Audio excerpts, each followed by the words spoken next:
సంవత్సరాల తరబడి ఎన్ని మందులు వాడినా మీ మోకాల నొప్పులు తగ్గట్లేదా? ప్రాణ పెయిన్ క్లినిక్ లో అత్యాధునిక చికిత్స. హలో రామ్ గారు. హాయ్ నారాజు. ఇంట్లో వాళ్ళే బాధ పెడుతుంటే ఏం చేయాలి సార్ అసలు? అంటే చాలామంది ఫేస్ చేస్తున్నటువంటి అతిపెద్ద సమస్య ఇది. బయట చెప్పుకోలేరు. అంటే కక్కలేక మెంగలేక ఉంటున్నట్టుంటారు. అలా ఒక జీవితం ఉన్నప్పుడు ఏం చేయాలి?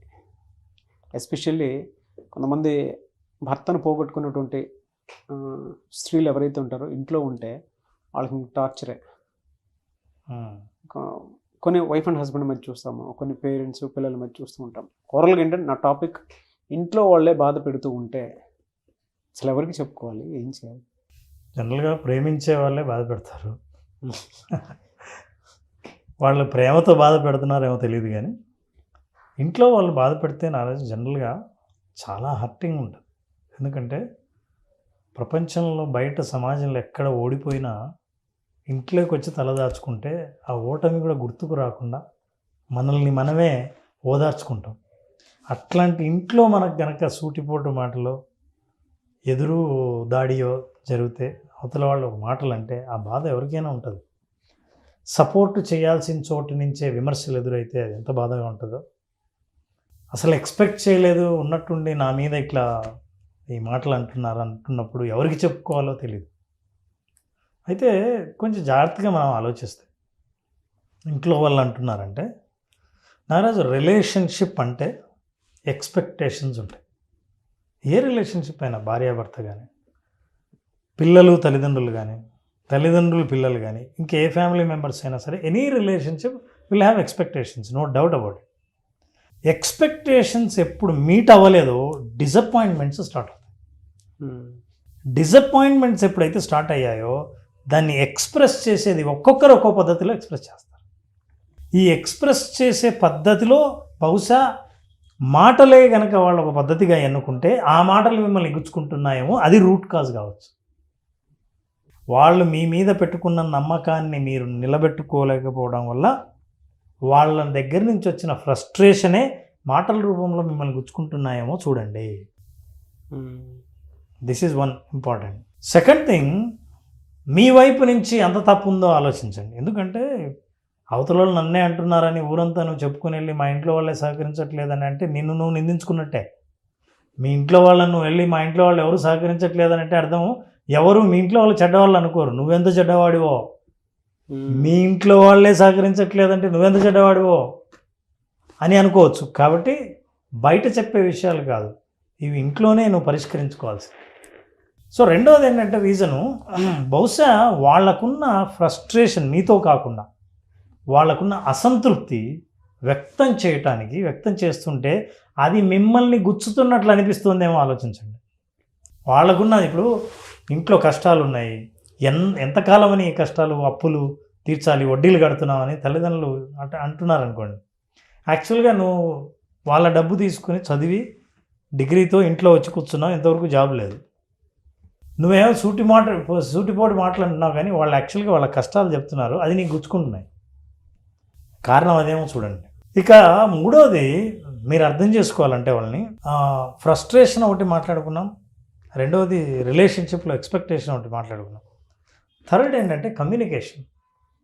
మీరు కమ్యూనికేషన్ స్పేస్ ఇవ్వకపోతే అవతల వాళ్ళకి, అంటే వాళ్ళు చెప్పే స్వేచ్ఛ, మీరు వింటున్నారన్న శ్రద్ధ వాళ్ళకి, నువ్వు వింటున్నావు మా మాటలు అనే ఫీలింగ్ వాళ్ళకు లేకపోయినప్పుడు ఇద్దరి మధ్య వచ్చే కన్ఫ్లిక్టు మిమ్మల్ని గుచ్చుతున్నట్టుంటుంది. ఎందుకంటే మామూలుగా చెప్పాలనుకున్న విషయాలు మీకు చెప్తుంటే మీరు అవకాశం ఇవ్వనప్పుడు ఏదో ఒక రకంగా అయినా చెప్పాలి. తిడితే మీకు చెప్పక్కర్లే, గట్టిగా తిట్టచ్చు, నార్మల్గా తింటుంటే అప్పుడు మీకు తగులుతూ ఉంటుంది. ఎందుకంటే మామూలుగా మీతో వచ్చి మాట్లాడదామంటే అవకాశం ఇవ్వట్లేదు కదా. ఈ కారణమైనా అవ్వచ్చు. ఈ 3 రూట్ కాజుల ద్వారా ఇంట్లో వాళ్ళు సూటిపోటి మాటలు అంటున్నారు, ఎలా హ్యాండిల్ చేయాలన్న ఆలోచన రావడానికి అవకాశం ఉంది. మనిషి అంత సెల్ఫ్ పిటీలోకి ఎందుకు వెళ్ళిపోతుంటారు సార్? తన మీద తనకే జాలి, అంటే ఇంట్లో వాళ్ళు అంటున్నారు అనేటువంటి దాంట్లో టూ మచ్ సెల్ఫ్. మీరు ఇందాక ఒక మాట అన్నారు, నువ్వు ఎంత చెడ్డవాడివో ఇంట్లో వాళ్ళ మీద కంప్లైంట్ ఇస్తున్నావు అని అంటే ఆ పాయింట్ కూడా రైజ్ అవుతుంది. బట్ వీళ్ళు అంత సెల్ఫ్ పిటీలోకి ఎందుకు వెళ్ళిపోతారు, అంటే నిస్సహాయతలోకి ఎందుకు వెళ్ళిపోతారు? ఎందుకు వెళ్ళిపోతారంటే నారాజు, అవతల వాళ్ళ మాటల పైన దృష్టి ఉంచి మాటల వెనకాల ఉన్న ఎమోషన్స్ని నువ్వు పట్టించుకోకపోతే నువ్వు లోపలికి వెళ్ళిపోతావు. ఎందుకు వీళ్ళు ఇలా మాట్లాడుతున్నారని. అందుకే ఇట్లా ఫీల్ అయ్యే వాళ్ళు చేయాల్సిన పని ఏంటంటే వాళ్ళతో కూర్చుని మాట్లాడాలి. మీరు ఎందుకు ఈ మాట నన్ను అనవలసి వచ్చింది అనే నిజాన్ని తెలుసుకునే ప్రయత్నం వాళ్ళ దగ్గర కూర్చొని మాట్లాడాలి. మీరు ఆ అవకాశం ఇవ్వలేదు కాబట్టి వాళ్ళు నీకు ఇట్లా తగులుతుందేమో అని అంటున్నారేమో. So what is there frustration? You have to speak to them, open with them with all your feelings. And దీని వెనకాల మాటల వెనకాల ఉన్న ఎమోషన్ని అర్థం చేసుకోండి. ఏంటి వాళ్ళ బాధ, ఏ బాధ నుంచి ఈ మాటలు వస్తున్నాయో అర్థం చేసుకోవాలి. ఒకటి. రెండోది, మీకు ఎందుకు అంత సెల్ఫ్ పిటీ, ఎందుకు అట్లా అని అనిపిస్తుంది అంటే మీ తప్పులు మీకు కనపడలా. ఎదుటి వాళ్ళ నుంచి తప్పుల్ని మీరు చూస్తున్నారు కానీ మిమ్మల్ని మీరు చూసుకోవట్లేదేమో. మీ లోపాలని ఎట్లా చెప్పాలో తెలియక వాళ్ళు వాడే భాష మిమ్మల్ని గుచ్చుకుంటూ అన్నట్టు ఉంటుంది. కాబట్టి మీ లోపాలు, మీరు చేయవలసిన బాధ్యతలు ఏవి చేయలేదో ఒకసారి ఆలోచించండి. ఎప్పుడైతే మనం చేయాల్సిన పని చేయకపోతే అవతల వాళ్ళు ఏమన్నా నన్నే అంటున్నారని అనిపిస్తుంది. ఎక్కడో ఆ లోపం ఎక్కడుందో ఒకసారి వెతికి పట్టండి. ఇవి రెండు చేసిన తర్వాత now what you need to do is that you have to prove yourself is important. What is that you have to prove? నీ పాత్ర, నీ వయసు, నువ్వు చేయవలసిన పని, నీ లక్ష్యము, ఇవన్నీ మనసులో పెట్టుకుంటే ఇప్పుడు నేను ఎక్కడ ఉండాలి, అక్కడ ఉన్నానా లేదా. Understanding the reality. Understand the reality. Real time సినారియోని అండర్స్టాండింగ్ కాదు, యాక్సెప్ట్ ఇట్. నేను వాళ్ళ పొజిషన్లో ఎలా ఆలోచిస్తానో ఒక్కసారి ఆలోచిస్తే వాళ్ళు ఎందుకు ఆ మాట అంటున్నారు, ఎందుకు బాధ పెడుతున్నారు, వాళ్ళు శత్రువులా మన మిత్రులా అని. అందుకే నేను అన్నది, ప్రేమించిన వాళ్ళకి ఫ్రస్ట్రేషన్ ఉంటుంది. పక్కింటి వాడికి జాబ్ రాలేదనుకోండి, ఇంట్లో కూర్చొని అందరం ఏడుస్తామా, డిస్కస్ చేస్తామా, కొట్లాడుకుంటామా? పక్కింటి వాడికి సంబంధం లేదు. నువ్వు మా పిల్లోడివి, మా అమ్మాయివి, నేను మా ఎక్స్పెక్టేషన్స్కి మీట్ అవ్వలేదు, ఫ్రస్ట్రేషన్లో ఉన్నాం, అందుకే బాధపడుతున్నాం. అది మాకు ఎట్లా బాధలు వ్యక్తం చేయాలో తెలియక ఆ ఫ్రస్ట్రేషన్ని వ్యక్తం చేస్తున్నాం. ఇంట్లో ఫ్యామిలీ మెంబర్స్ కంటే మన మంచి కోరే వాళ్ళు ఎవ్వరూ ఉండదు. ఎందుకంటే nobody is taking salary for your happiness. నీ సంతోషం కోసం ఎవ్వరు జీతాలు తీసుకోవట్లేదు. ఒక్క ఇంట్లో వాళ్ళు తప్ప నీ సంతోషాన్ని కోరుకునే వాళ్ళు ఎవరు లేరు. ఇది నమ్మితే మీరు మాట్లాడాల్సింది ఏంటంటే నేను ఏ ఏరియాలో డెవలప్ అవ్వాలి, ఈ మాటలు నన్ను గుచ్చుకునేటట్లు ఎంతవరకు అలో చేయాలి అనేది important. And the most important, మీరు కమ్యూనికేట్ ఎలా చేస్తారు. రెండు విషయాలు. అంటే అవతల వాళ్ళని అర్థం చేసుకున్నాక మీరు మాట్లాడాల్సిన పద్ధతి. ఎందుకంటే జనరల్గా ఇట్లాంటి పరిస్థితుల్లో ఎదురు తిరగడమో, వీళ్ళు కూడా మాటలు అనడమో, వాళ్ళని అపార్థం చేసుకోవడమో, వీళ్ళ గురించి బయట దుష్ప్రచారం చేయడమో ఇది జరుగుతుంది. మా ఇంట్లో వాళ్ళే అంటున్నారని. అందుకే మీరు యు లర్న్ ఐ స్టేట్మెంట్స్.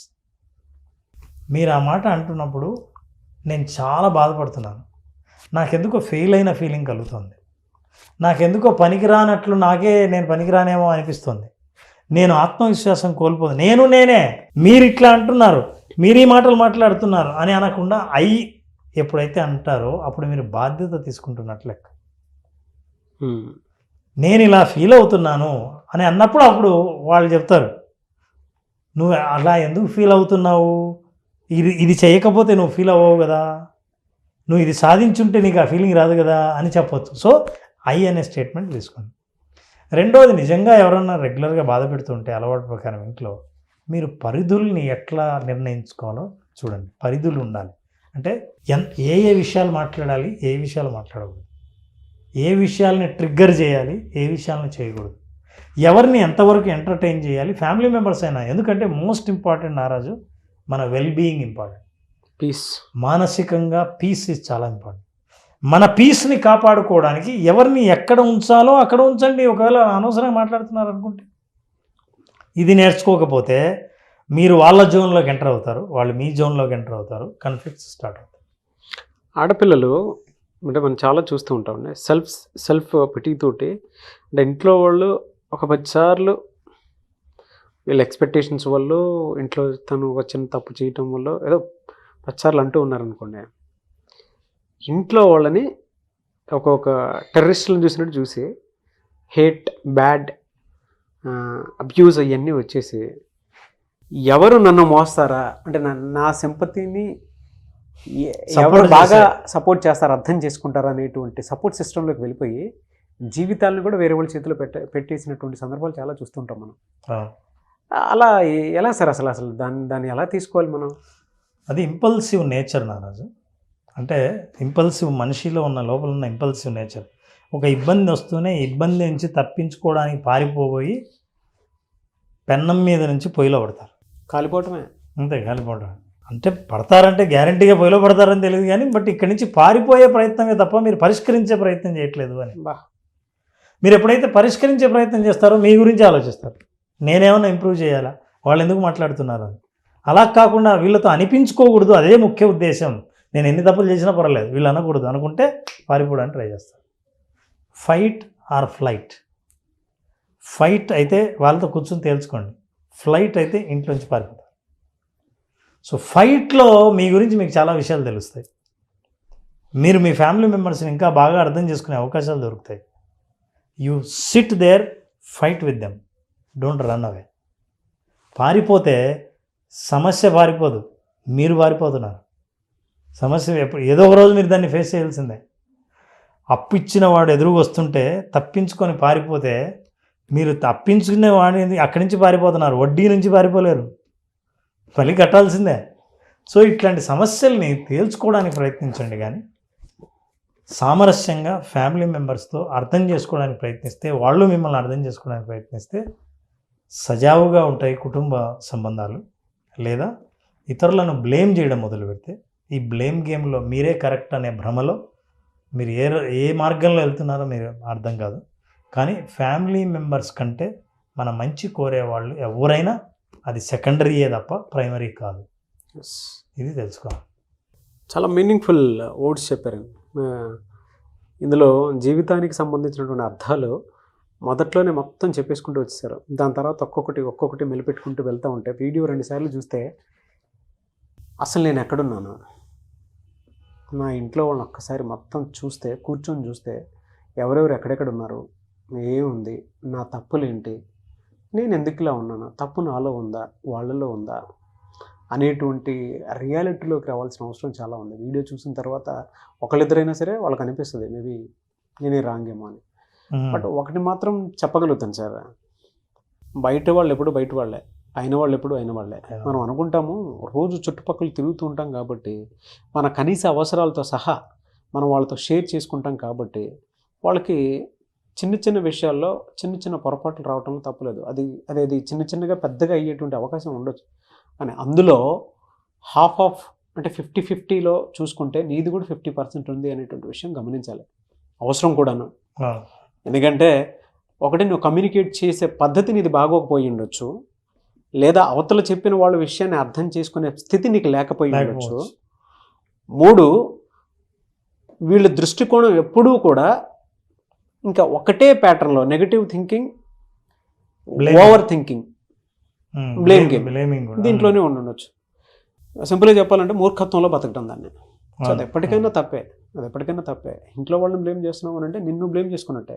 నీ ఇంట్లో వాళ్ళు బాగాలేరు అని అంటే అక్కడి నుంచి వచ్చిన సీడ్వి వాళ్ళ మొక్కై పెరుగుతున్నావు అని అంటే ఆ సీడ్ బాగాలేదని అంటే దానికి కారణము అంటే నువ్వు మాత్రమే బాగుండి వాళ్ళు బాగాలేరు అని అంటే ఆటోమేటిక్గా అక్కడ సీడే కదా, ఇది ఆ చెట్టే కదా. వాళ్ళు బాగాలేరంటే నువ్వు కూడా బాగాలేను. ఆ విషయాన్ని రియాలిటీలోకి వస్తే ఒకటే విషయం నారాజు, మీరు ఏదైనా సాధిస్తే మీ వెనకాల మీరు లేకపోయినా మీ గురించి మంచిగా చెప్పేవాళ్ళు ఒక కుటుంబ సభ్యులే. ఎస్ అనుకుంటాం సార్, బయట 10 మందితో తిరిగిన బయటోళ్ళే అయినోళ్ళే, no doubt. Anyways thank you so much Ram garu. Thank you Naraju.